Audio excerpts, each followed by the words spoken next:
Magandang araw mga bro, welcome back to my channel, Muntik Vlog. Ito, meron na naman tayong gagawin. Sony 55 ito mga bro. So, testing lang natin. Vlog. Kaya naka-on na pala yung ano nito, system. So, ito yung problema niya. May backlight, walang picture. Buksan natin mga bro. So ito, nabuksan na natin. So ang daming mga dumi. Yan, power supply. Ito naman yung mainboard nya. So hindi pa nakaranas ng repair. Yan, intact pa siya. At ito yung model nya.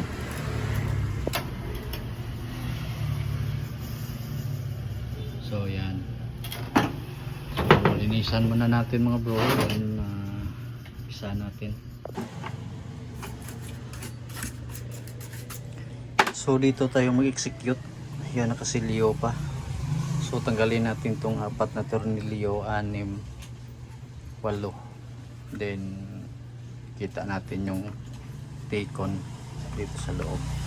So post na natin para wala tayong taghawak ng ating camera. So ito na mga bro, natanggal na natin. Yan. So dito tayo mag-execute. So subukan nating mag-isolate. Although sa Sony iba-iba yung symptoms sa Sony 55. Iba-iba sa depende sa model yung symptoms ng trouble. So pag ganito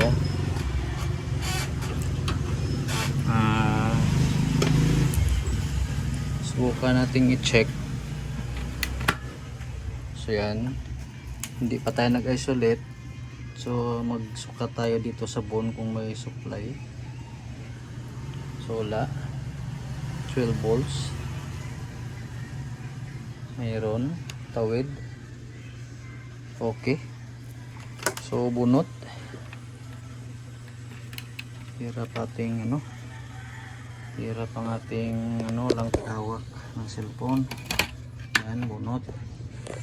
Next steps, subukan nating mag-isolate. Yan, tinanggal natin. Then testing ulit tayo. Yan. Bang tayo sa bone kung may sukat ba tayo. Yan, ang backlight na. So wala pa ring supply. Next steps, bunot na naman.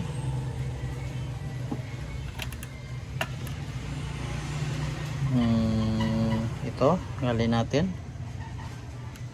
So 2 ribbon. Tinanggal na natin 2 ribbon. Testing ulit tayo.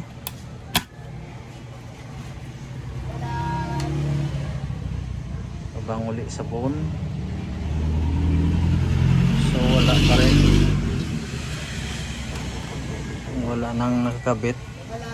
2 ribbon, wala nang may nakalod. So bunot. Dito tayo sa kabila. So pag ganitong model, mapagkamalan natin na sira yung Tacon. Pag ganito may protect ito. Pag wala siyang load, so hindi din mag-out yung kanyang DC-DC. So yan ang analyze ko dito sa ganitong model. So ang gagawin natin, balik natin ito.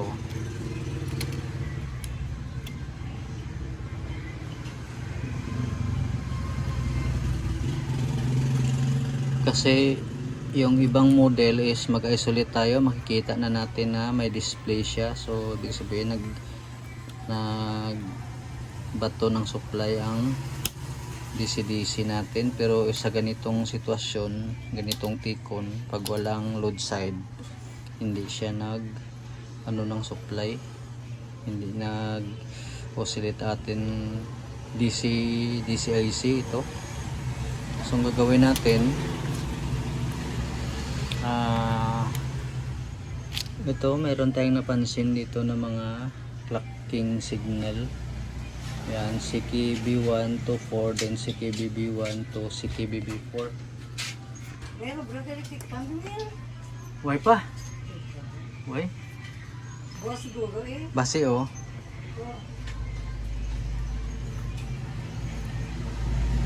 So ang gagawin natin, umpisa tayo dito sa kabila.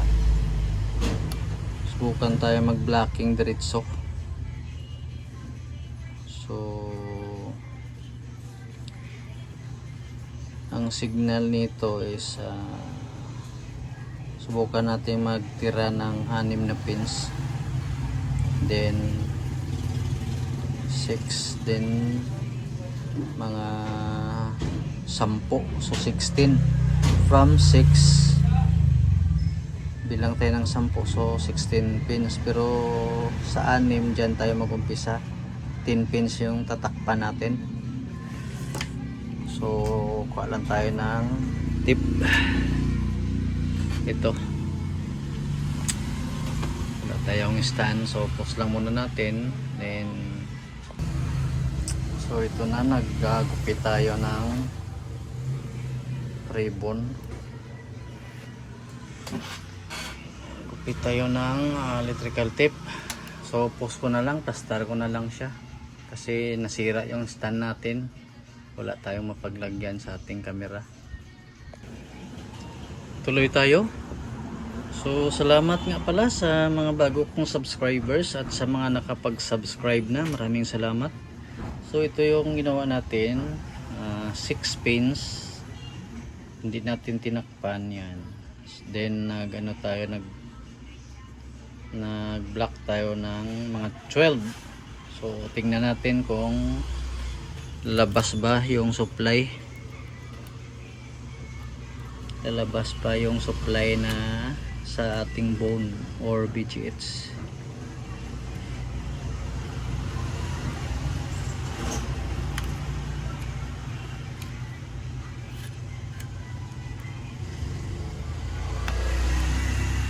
Yan, subukan natin.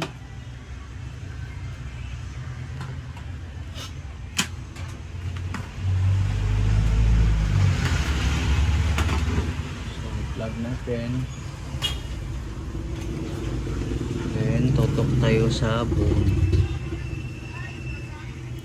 bone. So yan, lumabas oh, 27.4. yan, tingnan natin kung nagpa-display ba siya.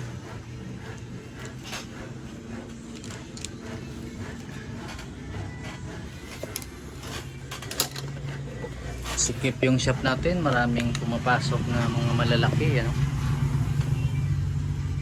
So inuuna natin pag medyo malalaki. So bunutin ko lang muna, pero mapansin natin na kumikisap-kisap na, pero bunutin natin para matuwid natin yung screen kasi hindi kasya yung outlet. Yan, lagay natin sa extension, then secure natin para hindi ma-slide yung ating unit. Yan, silipin natin.